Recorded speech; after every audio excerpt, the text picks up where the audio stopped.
Welcome to the Round Table. I am Jennifer Eller, and with me today is my co-host, Mike Hill, and our producer today is Corinne Bates. Yay, Corinne! Switch the camera, Corinne. I can't. Oh. You don't know how to switch it to make everybody see you? No, there's no camera here. Oh. Wasn't there used to be a camera back Yeah, there? there was. Have to check on that, though. Yeah. Okay. Corinne and baby Bates is back there. So, I didn't know this and then we have our guest today is Brittany Renkenberger. Yes. Had to pause on You that. got it. The You got it. executive director of Place of Grace. Yes. So, yeah, welcome, Wow. Brittany. Thank you. So, what are some hobbies that you have? I love spending time with my family. We do a lot of travel. We actually just got back from Gulf Shores this weekend. So we just love traveling and spending time together and just relaxing. We have high stress, high level, lots going on, 4 kids, lots of sports. And so like our favorite downtime is doing nothing together. Yeah. And, you know, of course, school starts with all the sports and just being sports mom. So You like school like in a month? less than that. Less than a month now? Are they high school Wow. kids, young kids? Yeah, so we have 4. My boys are both in high, so we have a freshman and a senior this year. So it's going to be a hard mom year of a freshman and a senior, and my girls are in 3rd and 5th grade. Oh, So, wow. Yeah, Okay. so yeah, we're busy. Yep, awesome. Do you read books? Are you a book reader? When I have time, yes, Okay, what I do you do like to love read? to read, and that's usually like my vacation, like bringing a book along with me. But we have a pretty packed schedule, so I don't get to read as much as I like to, but I do. So if you were going to pick something to read, what would you read? I'm social worker therapist by trade. I love reading books on, counseling, different practices, different techniques, those type of things. So that's usually my go-to, especially any type of biblical counseling, just different, faith integration into different counseling techniques. You don't have any like release, like I want to read about some other world other than the one I live in? Sometimes, but it's more of That's what I'm thinking. I'm like, I want to read that. sometimes it's more of this is my hour to learn something new, and so I'm going to sit down and do that. But yeah, those are I'm a nerd. Do you have a I favorite guess. place that you vacation since you travel a lot? So our new favorite is Disney World. We've become a Disney Really? family the last couple of years. We love Disney, but my husband's family is from actually the Gulf Shores, Alabama area, so that's kind of our. We love going there because we get to go be with family. Otherwise, we're going to be in the mountains. We love Tennessee. We probably will end up retiring to like the Pigeon Forge, Townsend area. We just that's our favorite Wow. spot. So Lord willing, of course, if we ever retire, which may not ever be, Right. who we are, we're cut out for that. So. What made you a Disney family? Well, it was always kind of a bucket list of we wanted to go, and we actually planned like a whole like big family trip, our family, my husband's parents, his sister and her kids. And it was just like, we need to do this because our kids are starting to graduate, and we just went in love. We fell in love with it. It's fun. It's, I hate the word it's magical, but it's 100% magical. Like there's just so many special things about it. So did you stay in one of the like aren't the themed parks? Like Yes, which one is your the resorts? Yeah. Yeah. We found a resort that's kind of our favorite, and Which is? It's the movies, the Oh. Disney movies. Okay. And so we just love it. It's just fun, and we get to just be kids. And my husband and boys are huge Star Wars fans, and so we get Yes. to spend that. We'll spend a whole day in that park, and they'll just do all the Star Wars Yeah. things. When our kids were little, they Yeah. do that, and you could go the what are the guys in the white uniforms? I can't even think. Oh, the Stormtroopers. Stormtroopers. Stormtroopers. Yeah, so they would come Yeah. out and you'd fight yeah. against them with your lightsabers and Oh yeah, Yeah, yeah, all the yeah. And fun you can't stuff. be all the Disney food. Like you just get to snack all day long and ride rides. Like there's princesses and Mickey. Like how do you not love that? I don't know. So yeah. Never been. Maybe I need to go. There you go. You and Eric can go to Disney World. Probably not. What? No. Eric would love Disney No, he World. would not. Oh my Yes. gosh. He would love all of the people and You'd like the stormtroopers. You Yeah. would like that. That would be it. So Yeah. So So are you from the Huntington area? No, so born and raised in Kokomo, Okay. husband as well, and that's where we met. We're actually high school sweethearts, and so have been together almost 20 years now, which is crazy that we're that old now, but yep. So we actually moved to Warren, when our kids were little, and lived in Warren for about 6 years. So my husband was a youth pastor there, and after that, God called us to do some domestic missionary work down on the coast in Alabama, and we were called back here, and we've been in Huntington for a little over 3 years now.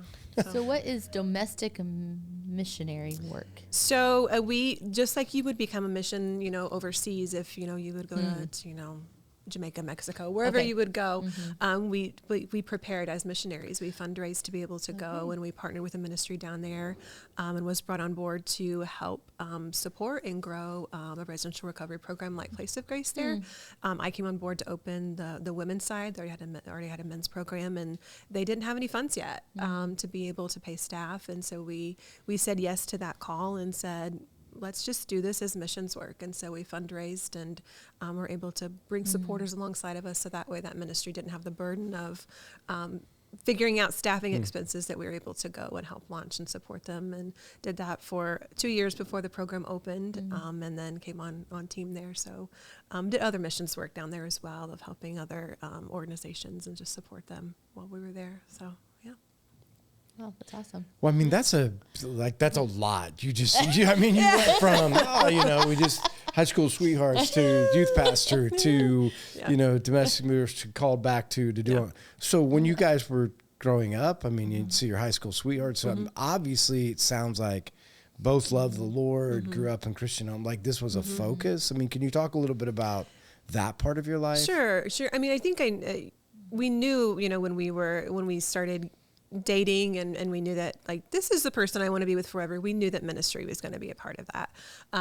We actually were in the same youth group and grew up together through that. And as we got married, and we got married real young, we were babies, 19 and 20. I was in a social work, a school for social work. My husband is a pastor, and so was, and Christian ministries. And so we knew that ministry was just going to be a part of our life and who we were called to be. When you were in high school, so your husband was like, I'm going to be in ministry Oh, someday. yeah. Wow. I think that he was probably 15 or 16 when he knew God called him to ministry. I just knew service, that I had a heart for service, and God called me to help people and to serve others. So I never expected quite the ministry path. I knew, in going to the social work field, that's where I would land. But it's just been kind of, who we are, what we know we've been called to do since we were pretty young. And so how do you end up as a youth pastor in Warren? So we were in ministry in Kokomo, and he just was ready to transition on to a different type of position. It was actually a really random connection. He had applied for some other position, and wasn't hired for the position as a youth pastor, and that church really enjoyed him as a candidate, and so they gave his resume to the pastor of Warren Church of Christ there in Warren. My husband Ben had no idea, and so he got a phone call just randomly one evening and said, "Hey, we got you scheduled for an interview on this day. Our board would love to meet you." And he was like, "I have no idea who you are. Where is even Warren?" And so it was just kind of a series of connections of, he didn't even apply for the job, and we came and met, and just loved that church and loved that community. We loved our time in Warren. It was a really beautiful time in ministry. And a few years into it, began to sense that God was calling us to something different, and just kind of started saying, okay, what's next? Where do you want us to be? And that grew our hearts toward Southern Alabama and just really recovery ministry as a whole. And so can you talk a little bit about, because I know I would assume this, the majority of people that are going to listen to this are going to say, how do you keep hearing? I don't hear anything. Like because you have said, like my husband heard and was called, and you guys were there, and as soon as you went to Warren, you felt called, and then, I mean, it seems like this, like you're in tune, like you got a line that nobody else has, right? Because I think that's what a lot of people would say is like, you got a line because you've said, even in the short amount of time we've talked so far, 9 minutes, and you've been called 10 times already.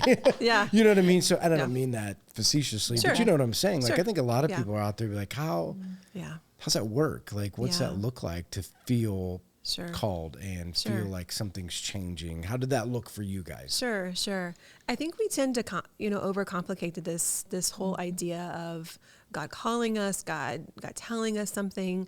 I think sometimes it's just this sense of something is stirring within my spirit. I'm unsettled. I know that God is trying to do something here, and just being able to pause and go, okay, God, what's next? And for me in my personal walk, it's not these loud booming voices of God saying, Brittany, go do these things. Oftentimes it's just this unsettledness and this stirring of, okay, something needs to change here, and just saying yes to the Lord. And oftentimes that is, in each, for me and my circumstances, it's been very specific situations that God has orchestrated, and it is an undeniable, okay, God is doing something here. No way could these things happen, with my husband coming to Warren, no way could we've ever have known or orchestrated all of those things to come together. And we knew once we got into that ministry, that's exactly where God called us to be. For my husband, it might be more of a God is speaking to him directly. For me, it's I'm praying and I'm seeking, I'm trying to discern, and usually God affirms things through Scripture. Sometimes God talks to us through Scripture. Sometimes it's just a sense of purpose and just confidence of this is what I'm supposed to be doing, but also recognizing, God gives us each different gifts and talents and abilities, and just really leaning into those. And I've really had a lot of direction in my calling, my sense of purpose through that too, of just walking in who God's called me to be, and just this yes, this is it, of just this supernatural confidence of this is 100% where I'm supposed to be. So I don't know if that's a direct answer to that. Well, no, I mean, I think that's the key. I mean, I think the key is I don't know that everybody hears the same. Yeah, absolutely. But I think a couple key things that you said is positioning yourself to be stirred. Yeah. So being open. So I think one of the processes, I don't know how many people are open to say I would do it anyway. Right. Do you know what I mean? Like if he called or if he stirred, I don't know that I would. I mean, you guys seem like it doesn't really matter. You'd move wherever. It doesn't matter where God called you. I don't know that there are very many people out there that would say, I'm up for whatever. Yeah. So I think that is part of a restriction. I think part of it is that, I mean, can God stir something in somebody who doesn't want stirred? Sure. And so positioning yourself, to be that, and then just being open to, if that's, let's start seeing where God, goes with all of those things and confirming them through Scripture or conversation or the ways that things happen. I think that's a great, way to look at it. So when you're in Warren, what stirred you to get into, because I'm assuming based upon what you said, it was quick, so I'll make sure if it, that he started stirring you guys towards recovery ministry? Yes. Like, why? Was something going on in Warren? Was something just like, I read a book, I went on a mission trip? Because sometimes that is like, I went somewhere and saw something and it was... Yeah, no, not necessarily. It was more of just that we've always had a heart of service and outreach and just really being kingdom community focused, of really wanting to be serving and not just, we go to church, we check off our boxes and that's just not us. And not that that was necessarily happening in that stage of our ministry. It's just, we just were feeling a longing for more.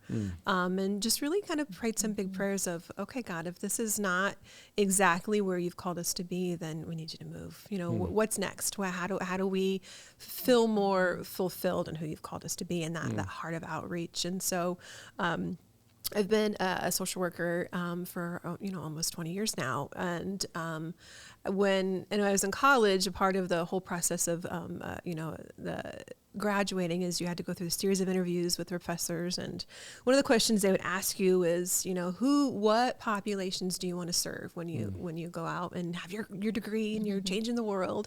And I would say to them, anything but addiction. I want nothing to do with it. That is not anything I'm interested in. And that was coming from just my personal experience of having family members who struggle with addiction my entire life, and watching that, and the hurt and the trauma that comes with that lived experience experience of watching someone you love deeply struggle with addictions. And so I can look back now and go, I was resisting that there was something that God wanted to use from that pain for purpose. And I was definitely resisting that. And it was interesting to look back from my journey as a social worker from day one. Even though I wanted to avoid it and say, I'm not doing that, I'm not working in recovery ministry, every role that I've had that wasn't in recovery ministry, I was working with persons in recovery.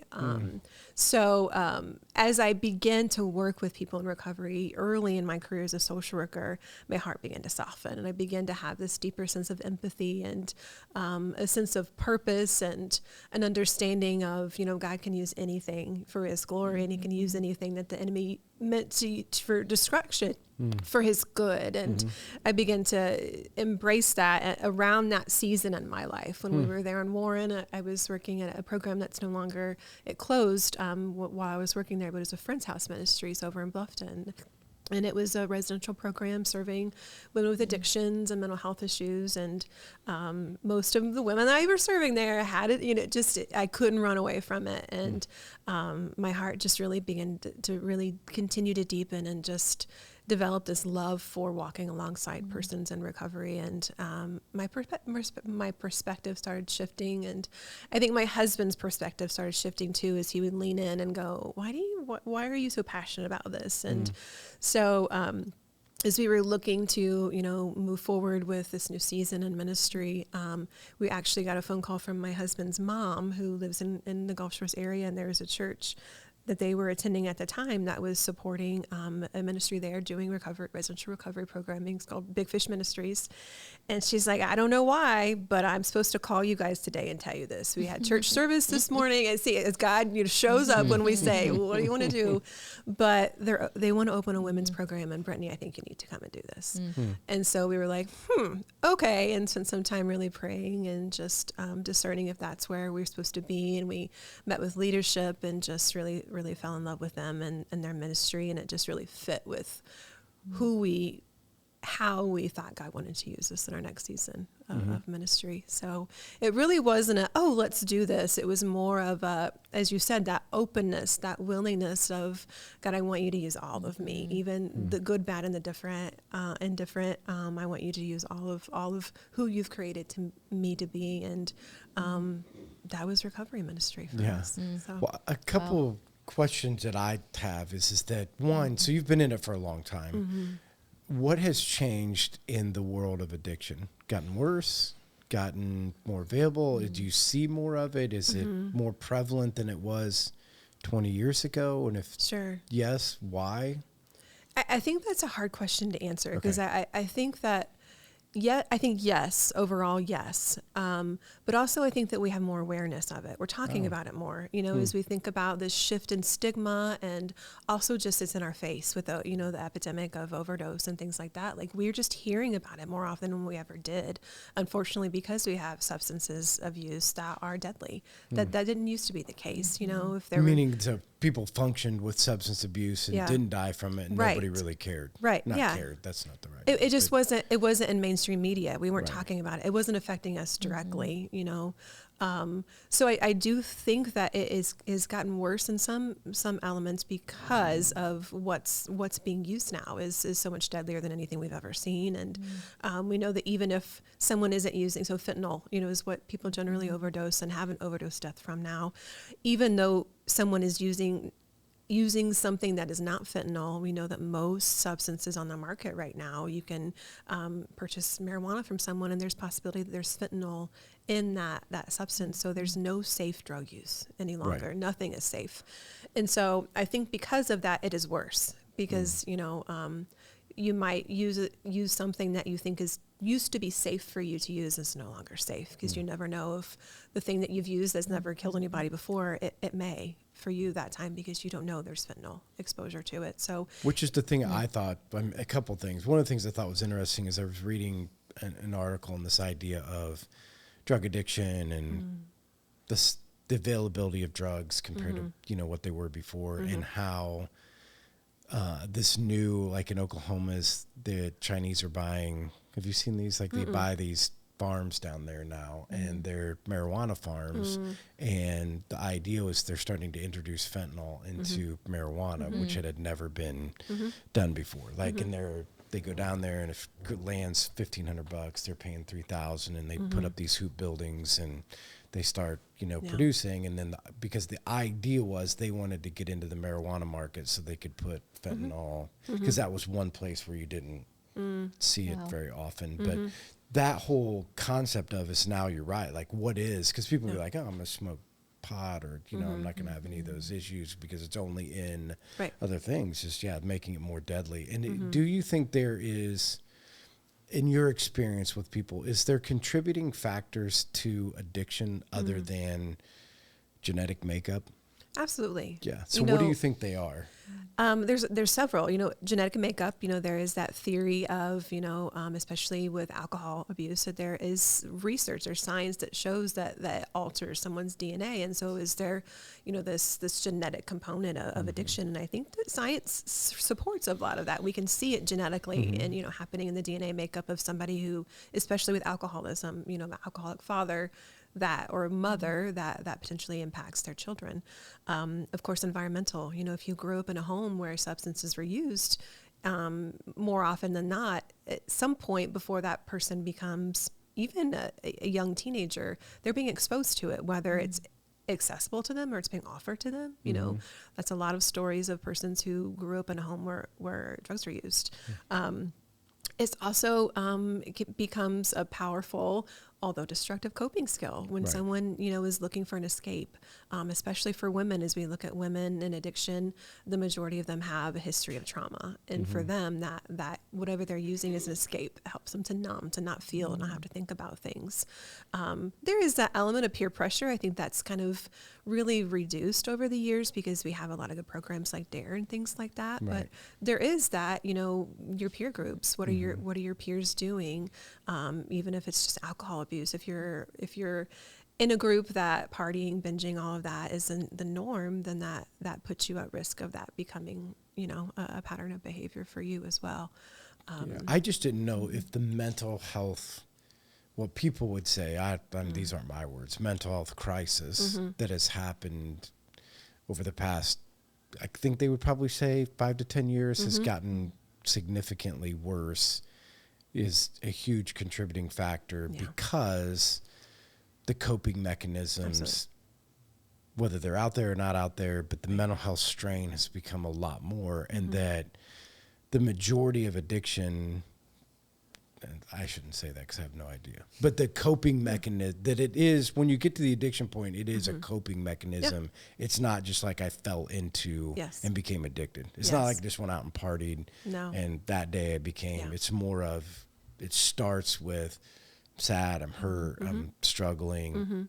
Wow, this took it away. Yeah. And from what I would read, and I want to try to reproduce that. Yeah. Again. Yeah, absolutely. That feeling. It's a much quicker pathway to reducing those hard emotions, especially if you're dealing with mental health issues, depression, anxiety, those type of things, being able to manage those in a healthy way. It's really hard work, like with, therapy, coping skills, medication, all those things to manage those more pervasive mental health issues. It's hard work. It's not easy. Right. But if I can take this thing and it helps me to not feel any of those hard, difficult things like that, am I going to choose that over the hard work? Maybe. Yeah. So if you were going to give advice to young people, right, that are, or even to parents of young people, because I do think some of the times what we allow as parents into the lives of our children is a factor for bad mental health. If you could give recommendations to parents or to young people on managing or having better mental health, what would be some of the suggestions that you would give? Sure. I think as parents, being okay with having hard conversations and asking hard questions. And, if they notice their kid's struggling with something, I think sometimes it's easier to excuse or shy away from the hard conversation, but checking in and going, hey, I noticed something's off. What's going on with you? But also they have to also model good mental health themselves. If a parent is not doing that well, their kids are not, especially teenagers, they're not going to fall in line. You know, they're going to see that hypocrisy and really be turned away if you're telling them, if you're not, mental health isn't good, but you're telling them you need to do these things to be able to work on yourself, that just isn't going to work. So I think it comes with having open, honest communication, because especially if your kids are in school systems, they're talking about that. Kids know, you know, my 8-year-old knows about anxiety and how to, you know, coping skills for that. Like our kids know these things, are being exposed to it at a pretty young age, which is good. Like we need to normalize talking about those things, but not shying away from it and saying, hey, I think you're feeling kind of anxious right now. Let's talk about that. Right. And letting that pathway be open, and then being able to have the knowledge to understand when you need to take those next steps to support them. You know, maybe they need to see a counselor. Maybe you talk to a doctor about this. I think that's the best basic foundation of how to help them, of talking to them, but also as parents, we have to work on our own mental health too. Right. And so this is, I want this to come across right. So it seems like there is more and more conversations around anxiety and stress and, you know, the things that are going on. And from an old school person, it'd be like, what are you so anxious about? Just get over it, right? Like, but that's really not the case, right? There's no just, I think, I don't know if I'm saying it the right way, but my mentality would have been, I don't remember ever growing up, anybody ever even talking about it. If you're stressed out or anxious, get over it and get busy. If you're depressed, think about somebody other than yourself. I don't mean that bad. I'm just saying this is how I grew up. You know, if you're depressed, stop thinking about the depressing things and think about something that's not depressed. Or, you know, if you're stressed out, then fix it. Like there's answers to all these problems that you can fix. But that's not the case, right? Like that's not the way that it is. No. And I think for some people, it may be that simple. You know, it's I need to have good self-talk. Like I can talk myself out of this. But also when we talk about, you know, and that's more of that situational anxiety, that situational depression. I'm having a hard time right now. I'm having anxious thoughts. I'm having low depressed thoughts. We can talk ourselves out of those things usually, or have that safe group of people who can help us and support us through that. When we talk about that clinical level of anxiety and depression, it's so much more than just my thought life is really bad. I need to suck it up and move on. There's something very physiological going on, and you're not just dealing with the thoughts, but there's things going on in your brain and your body that's working against your logic. And sometimes we need extra help with that, because it's not just a simple stop thinking about sad things. And I think that's the good thing when you say extra, because sometimes the problem, and I don't mean this bad, but the problem with the church is we're like, Scripture is really clear. If you have a bad thought, you're supposed to capture it, take it captive, put it next to a good one, and you're good. And Paul's very clear, be anxious about nothing, right? Like give it all to the Lord. You should be good. And I think a lot of people have shame in saying like, I tried to capture it and put it next to truth and it ain't working. And I've tried with all my heart to not be anxious, and I'm really still anxious, and it's something wrong with me. I think that's a stigma, you know, as a Christian especially, you know, and that's sometimes the only Christian answer we have. Like if you got bad thoughts, just capture them and put them next to good ones. Or you're anxious about something, just read the Bible more. Or you're not praying enough, or you know, a lot of those things that it is true, is well intentioned, but can be really damaging and hurtful for someone who's like that. I hear you and I'm doing those things, but I'm still really struggling. And I think that we miss something when we just look at as being just a spiritual being, because we're so much more than just that spirit. God created us so much more intricate and complicated than that, and beautifully and wonderfully, you know, as Scripture tells us. And we forget that piece, I think, sometimes when we talk about it, and we almost treat the anxiety, the depression, and sometimes there's elements to it, but we treat it almost like a sin issue. And it's just more than that, because there's something physical going on in our bodies when we struggle in those ways. And we miss that oftentimes in a church setting, of we're more than just a spirit.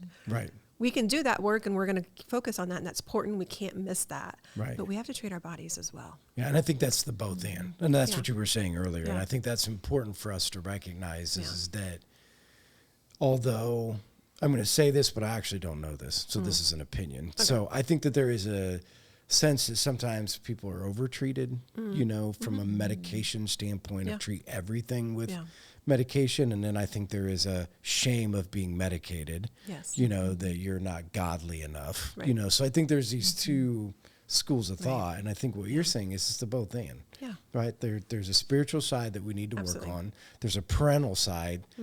Not everybody has ADHD. Right. You know what I mean? So not everybody has to have that. Yeah. Like maybe this is things we just need to work Yes. together on. But there are certain people that do. Like it Yeah. doesn't matter what you try Yeah. or be best parent ever, it's not working. Right. Right. And there's a help or a process. Yes. I think that's an encouraging thing, I think, for our audience to know that there is the both and Yeah. so inside of that, so there's the what we can do beforehand. So that from a prevention standpoint, as parents and as people who are struggling with Yeah. mental health that's leading to, I think we would say, usually people don't fall into addiction. Not commonly. There Yeah. are some of those stories, but usually there is something going on in that person's life that is led up to that, Right. that gets them to that place. There are very few. I mean, there could be people out there, but there are very, very few people who woke up one day and said, "I just really want to be an addict. Like that's just what I want to do with my life. Is Right. I want to use drugs and I want to, like that. That just doesn't happen. Right. It's a series of circumstances and situations that led that person to having, addiction. Yeah, and so they're there. So talk to the people, because I'm almost guaranteeing that there are a lot of people listening today that are struggling with addiction, but they're functioning. What would you say to them? What would you say to the functioning addict today? Because they're not so bad that they're in a recovery home. They're not so bad that they ended up in jail. But there are a lot of functioning addicts. Yeah. So what does a functioning addict do to get help? Sure. I would probably first start by, just pointing out that even the term functioning addict is conflictual, right? Like we use that term a lot, but are you really functioning? Are you truly at your full capacity of not just who God has called you to be, but as a person, are you really functioning? No, you're not. You're getting by. You're surviving, and so helping them just to challenge that idea of life is so much more than what's happening, and looking beyond. I'm going to work, I'm paying my bills, like that is survival. That's not living. And just really beginning to challenge themselves of, how do I live? How do I go beyond just this? I have to have this thing to be able to function and do and get through my day. And also just being courageous enough to talk to somebody about it. Most of the functioning addicts are doing this in a very secretive, way, and there's so much shame that comes with it, because on the outside to the world, they seem like this very normal person, but behind the door, closed doors, they're struggling with this really big thing that I would guarantee has this fear of, I'm going to lose control of this at some point, but I can't stop. And so I would just really encourage them to have that courage to tell someone that saves someone in their life. We know with shame, whatever shame is connected to, the most powerful thing to do to shame is to speak it, to speak against it, to speak it out, to call it out for what it is. Once the secrecy is gone, it loses its power. And so find someone to talk to about it.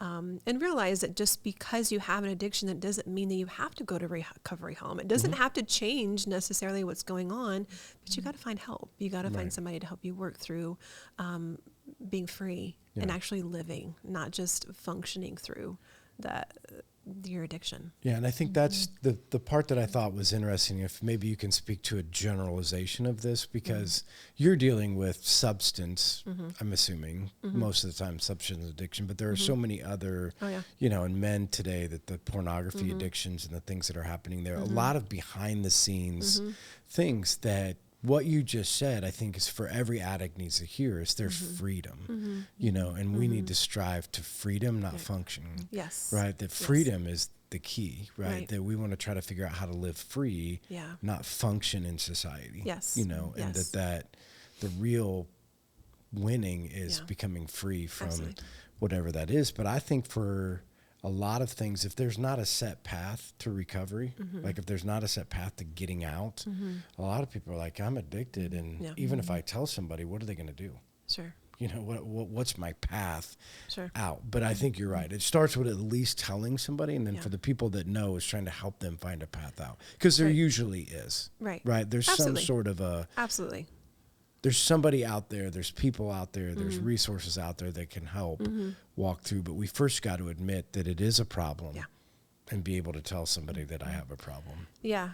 Is that, we talk about that as being the first step to change, is I have to admit that there is a problem. Right. And without that, there isn't often a lot of success that comes with that, because that person has to be ready. And I think that's the biggest struggle that people, and that I struggled with that even growing up, of watching, my loved ones struggle with addiction, is that person has to be ready for change. We can't change it for them.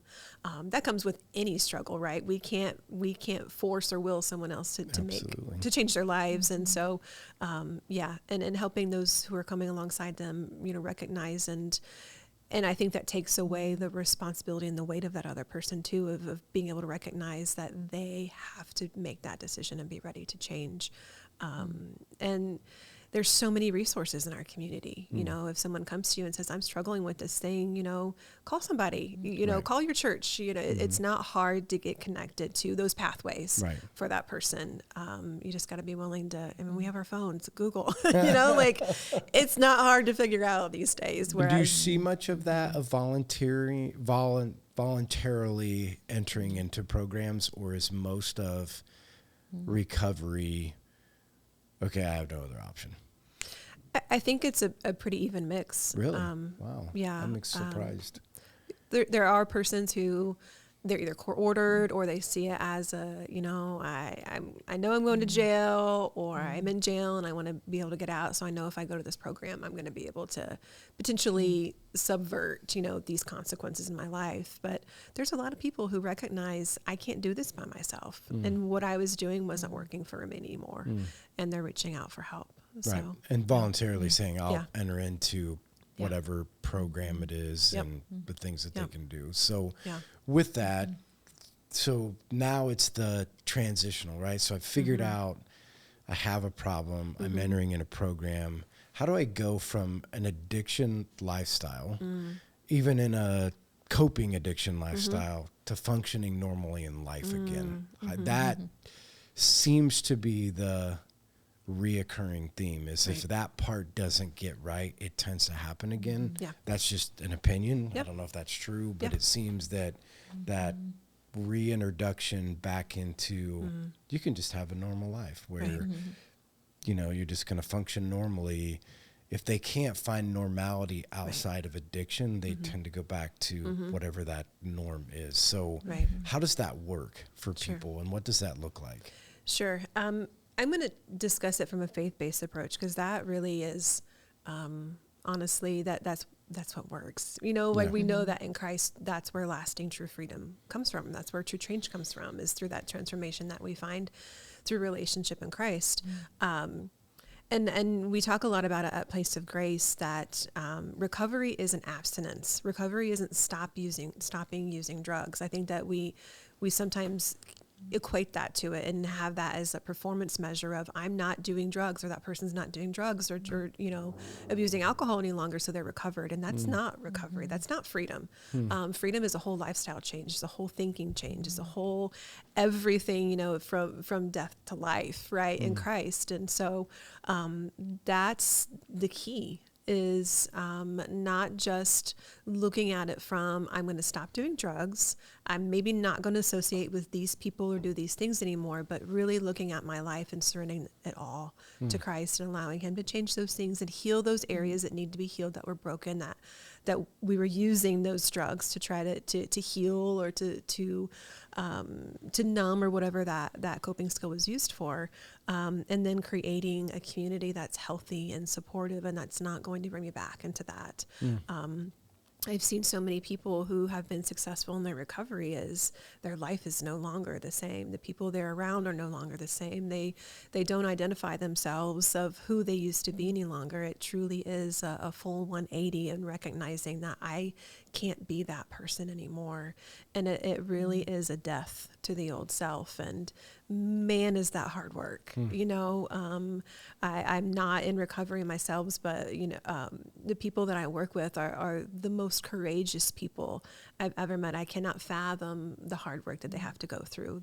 Some of them have to leave everything behind to step into what's new, because those things are only going to bring them back to old patterns and thinking. So it's a full stripping down of all the things that were connected to that addiction and rebuilding. It's really hard work. But fruit comes from that. And that's where I see, and we continue to see lasting changes. I'm not going to associate, I'm not going to be who I used to be, and be okay with that and embrace that. Not just this like begrudging, you know, like, oh, I hate this new, like, but embrace it and love it and realize I'm a free person now. And that's who I am. So can you talk for our audience? So you talked about, you know, in the beginning that you run, I don't know what your official title is, the executive director. Sorry. Yes. Sorry. Executive director of Place of Grace. Yes. So can you talk about how do people get into Place of Grace? What is Place of Grace? How can people be praying for and supporting, you know, that? Because I'm assuming that there's ways to, you know, be able to support what's going on. And because I think after you explain, the other part of it is I think most of the audience would recognize that it's vital. That part of the process is vital to integration back into, you know, life. So, absolutely. So, Place of Grace, our program primarily serves persons who are re-entering the community after incarceration. So we serve persons coming out of jail, prisons. We also will accept people coming out of inpatient treatment, you know, so if somebody has an alcohol addiction, an opiate addiction, things like that need that medical component of treatment to help them to detox, you know, medically detox off of those substances, they can go to an inpatient treatment program that usually lasts 28 to 30 days. And so they can transition to our program after that. And so we walk alongside persons as they are reentering society, as they're taking that step into this new phase in their life and their recovery journey. Our program lasts 6 to 7 months, depending on how long that person needs to be in our program. We serve women currently, but we're launching our men's program this year. And so that's really exciting that we're branching out and serving not just women, but men as well. And we're a pretty intensive program, and we really look at that whole person, as we talked about a second ago. It's so much more than not doing drugs, or it's so much more than just a spiritual issue. We have to look at that whole person and make sure that whole person is healthy for them to be successful long term. And so we're doing a lot of wraparound intensive services to work on just education on healthy eating, healthy living. We're talking about healthy relationships. We're of course having a lot of recovery focused groups and curriculums where they're developing a relapse prevention plan. They're understanding their triggers. They're understanding these are the people in my life that are going to probably trigger me to use again, and really creating an individualized plan for them that's going to help support and sustain the recovery that they've achieved. We're talking about trauma. We're really working through what is the underlying reason for your addiction. We can help you stop using. That's important. We have to do that, right? That's crucial. But we need to dig deeper. Why? What was going on in your life that caused you to get to this point? And we've got to work on that if you want this to be sustainable. And also expose that so the Lord can heal it, so you can be made whole and really walk in freedom. And so they're setting goals. They're working with our peer recovery coaches, and going to therapy and going to the doctor and making sure that they are truly a whole, healthy person, so they are ready and prepared to step back into society. So do they live there? They do. So they live there for the 6 or 7 months. They do. And so do they leave and work, or they're just, they stay in the house? Yes. After 30 days, our residents are able to then start working. Our residents love and hate the first 30 days where they don't work, they don't have a cell phone, they don't go anywhere without staff. It's really a time for them to pause and sit down for a minute and just be still. It's never is yet to surprise me when I hear women who I just hate the first 30 days, and they eventually look back at it and go, I needed that. I needed just to sit down and be still for a minute. That's the first time I really thought about anything, or I allowed myself to not try to avoid these hard things in my lives. And we're doing a lot of hard work in those first 30 days. We're finding a job and we're going to the doctor and all of that. But they start working after 30 days and then maintain that employment throughout the program. We actually just launched today. Our graduate house is open for our women. So so a few of our ladies are moving in this evening. And so we're also working on developing long-term housing options for the people in our program, because that's a huge need in our community as well. It's really hard, especially if somebody has a felony, to find affordable, equitable housing in our community. It's hard to find housing anyway, right? That's affordable and equitable, but especially rentals that are going to be a good fit for them. And so we've started creating some housing options. And so our graduate housing option for single women launches today. They open today. Wow. So that's awesome. And we will start construction here in the next couple of weeks. The next couple of months for our apartment complex. So we were able to get a large grant to build 5 apartments, and that will serve women who are able to regain custody of their children, which is something that is a beautiful thing to watch. So a lot of our women are able to not just heal themselves and get to a place where they're successful, but their children are able to return to their care. And so we want to support them in that reunification journey as well.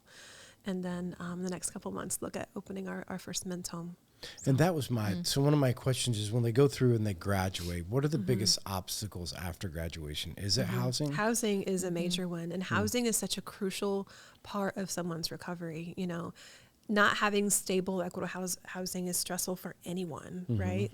And so that high stress of, I don't know where I'm going to live, or I don't know if this is going to be a long-term situation, or how am I going to afford when my rent goes up next month, because that is just a part of the condition of housing right now. And so housing is a major issue. So you probably know this, and I'm really interested. So, when we investigated, because I've been a proponent of the church being in rental businesses. I think the church should own rental houses. I think the church should provide great housing with teams of people that are going to not be slumlords, that are going to go there and take care of people. I've been a proponent of that forever. We haven't quite figured that part of it out, or how that works, but there should be enough. I would assume this, because it was at the time in the city, it was 40% of the people were renting. There was a lot of rentals in Huntington. We don't have enough Christian men and women in our community that would make housing available for people trying to reintroduce into society. That it appears that way. It's unfortunate, because again, let's just go back to the Christian view. The Christian view is that if you are giving your life to Christ, it's not yours anyway. Yeah. So this rental house shouldn't be just for you and what you can get. And surprising to me that, because I think I know enough Christian men and women in this community that have lots of rentals that would say, what do you need? I'm glad you can build the apartment complex and get the grant, but there ought to be 20 houses that people ought to just say, I want to serve you. How can we partner? Yeah, and there are I guess I'm landlords. not trying to put down everybody. There are, and we know some of them, and we've some of our graduates, we've connected with them, and they're amazing landlords, and they are just such a great partnership. But what happens is those great people, those who are being almost missional in their housing. People don't want to leave them. And so it's hard to find a rental. I have 3 different landlords that I can think of off the top of my head, and they're amazing, and we've worked with them, but it's really hard to get a rental with them, because when they get a tenant in there who is, this is great, they don't want to leave. For sure.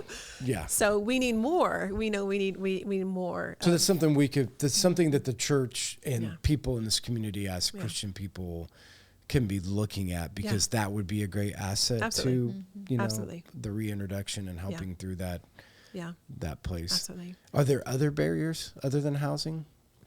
I think it's always difficult, especially in a small community, to have enough recovery-friendly workplaces. What's that mean? So, a work environment to where they take the recovery. They take it seriously, of, we don't do drugs here, we're I never really thought about that, but there's probably that way. Yeah. It's there are consequences, there is accountability, if someone is failing drug screens or things like that they're ensuring that it's a safe work environment for everyone. There are some there, and there are partners, employment partners that we work with, and we recommend, our women to go and work there. But it's hard. That if you're in a work environment that you're exposed to that. You see persons you're working with either coming to work under the influence or something's being offered to you that becomes a very unsafe place for you to work pretty quickly. And so I think in a small community, we always need more of that, that recovery friendly workplaces and people who are willing to hire persons with felonies and especially drug felonies. There's a lot of employers that for lots of reasons. That's like a no, like you can't. Yeah. Yeah. So I didn't know that. So if you have a felony, it's harder to get hired. Oh, absolutely. Absolutely. Yeah. Wow. Yeah. What about, so are most people that go through the program single? Like once they, you know what I mean? Like they don't, Sure. There's not a husband waiting when to get out. The majority, Okay. yes. But we do every now and then we'll have someone come through.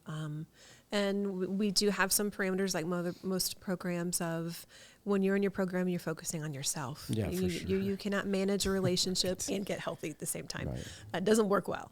And so, we have some expectations of if someone is coming into the program and they have a long-term committed relationship, marriage, maybe engagement or something like that, that person needs to be healthy for them to be a part of your support team. If they're not healthy, we need to have some boundaries around that. Because you're probably not going to make good decisions if that person is not positively supporting you. I'm really excited about the men's program launching soon. That's something that was a beautiful thing to be part of when we were in Alabama, of having a men's and a women's program, because we would have couples that would come into the program and to watch them walk through their recovery journeys together and come back together as healthy, recovered persons and be able to go on and restore their marriage and their families. It's incredible. And so we're really excited for that potential to be coming soon, because we do have women come to us and their husband, their significant other is still struggling and they need to be in a program. Could we serve them at the same time? I think that person might be more inclined to do that. Yeah. So, And this is, I'm almost positive there's not an answer to, but I think I would wonder if one of the other contributing factors to relapse is relationships. 100%. So you go out and you are a single woman and you don't want to be single and you're looking around and you're like, where are all the good guys? Or from that same concept. And so that'd be nice to process how we can continue to help that too, because I imagine that's absolutely a huge, but right now I'm assuming there's not a great answer to help that process. Not yet. Yeah. That's Not what yet. I mean. Yeah. And I tell the women often, because, oftentimes they want to enter into a relationship, they have this person and we just really encourage them with, if that person really cares about you, they're going to wait 6 months. They're going to wait. And I think they think that we're the relationship police. It's like, I do not want to police your love life. I don't want to do that. But if you can just trust us and knowing that this is likely not going to end well for both of you, but especially you, there's a high relapse rate if you enter into a new romantic relationship in a program, because you're just not ready for that. You're healing. He's healing. Do that work and become healthy and whole together. And not rush this. Right. If they love you, they'll wait. Yes, that's true. Yeah. Sorry, Jennifer. I just had so many questions. You have stuff that you wanted to go over or talk through, or how can people support Place of Grace? I think that's important. So can you let our audience know what is the best way, or what are multiple ways that people can support Place of Grace? Absolutely. With some big projects coming, with the men's program opening, with our graduate homes opening, we'll be announcing some kind of work days that'll be coming. We had a work day last night and we just had a group of people come and help us put furniture together. So there'll be some of those projects coming that are huge helps for us. The more hands that we have to finish things, it just makes the job How so do much people easier. find out about the work days? So through our Facebook page. Most of our okay. communication comes through our Facebook page, so you can watch that for information about some of those work days coming. We have a program that we launched this summer called Sponsor a Resident. And so that allows people, and it's really a very minimal amount of money. It can go from like $15 to $100 a month, and that helps. And you can even pick there's different levels of support that help cover different expenses. That person's for each resident, you can cover, that person's expense for hygiene products for the month, or the amount that it costs for transportation.